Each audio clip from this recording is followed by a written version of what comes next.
My name is Roger Law, and I used to run Spitting Image for far too long. And we're in Leytonstone in a workshop, just like every other workshop I've ever had. And the reason we're all here is we've been asked to do caricatures for this up-and-coming election. Gordon Brown, David Cameron, and Nick Clegg. And I think the only reason I've been tempted back into it is I've done some stuff for the Tate for their show, and I've been talking to the people I used to work with and caricaturists like Steve Bell and Scarf and comedy writers. And when I was asked to do it, I was sort of halfway up for it. But it's been an interesting experience. I mean, it's odd being back in the workshop like this.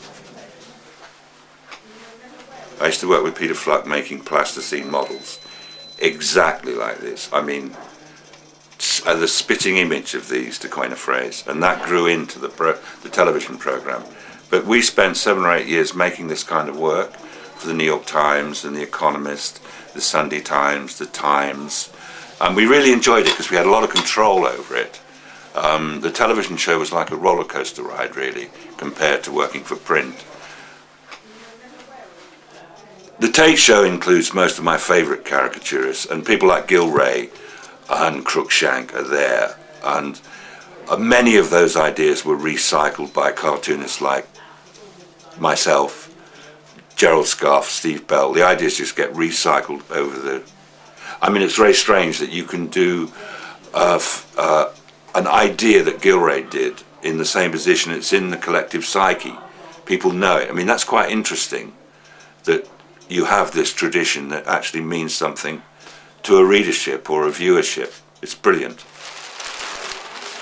When we first started to do Spitting Image, everybody had to be somebody. That was the rule. Every puppet was a politician or a famous person. And Gillray would be an extra on Spitting Image, right? And it serves him right. He started it all, and he ended up on a satire show himself. It was one for the connoisseurs, and it worked out pretty well, because I think the Tate had a Gillray show, and he appeared there in person. They don't seem to have the kind of power that you thought Thatcher had. Or maybe Thatcher did have. And Spitting Image reflected that struggle. You had a Labour Party that still had some resemblance to being a Labour Party. So there was a conflict there and in the country with the miners. And I felt very strongly about it.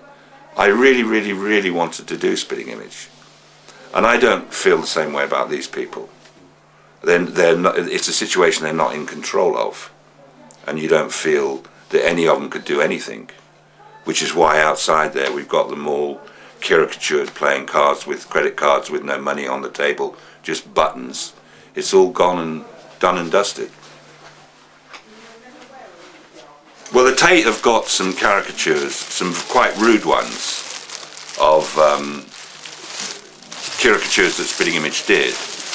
I think they're going to have this Thatcher. How many Thatcher puppets did we have? Well, we had the condescending one, you know, when she talks to you as if your dog's died.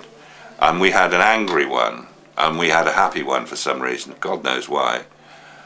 The only feedback we ever got from Thatcher was that she never watched the show.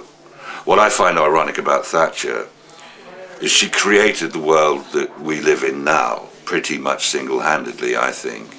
And now she can't remember a bloody thing about it, you know. Well,